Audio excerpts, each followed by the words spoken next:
Okay, so we're going to revisit a drive shaft that we looked at on video 486. So it's out there. You can go back and look at it. There's two segments. There's a pre-run like this, and then there's when I tuned it up.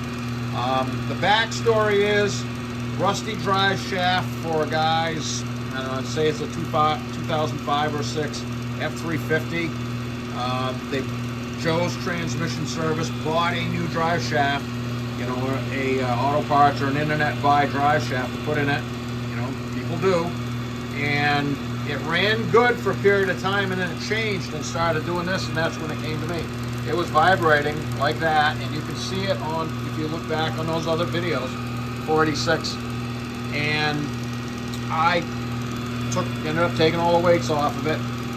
Looked it all over. The construction is good. It's got Spicer snap tights in it, a Spicer center bearing. You can see the condition of it is good. There's nothing overtly wrong with it, but it keeps changing. It ran good for them for a period of time, and it started doing this. I rebalanced it in video 486, and it ran good for a period of time, and now it's back to doing the same thing. So what is changing? It is not externally damaged. Like I said, the construction is good. It's got good quality components.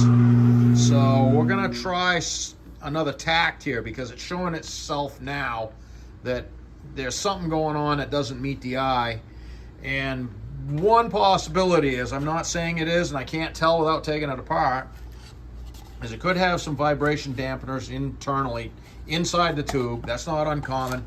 Sometimes it's a foam plug.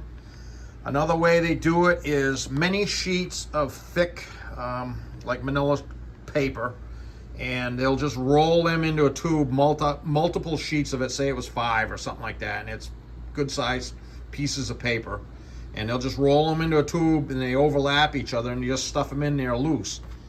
If those are in there and collapse, or they're in there and they're changing during the stops and start cycles, and that's what's putting this off,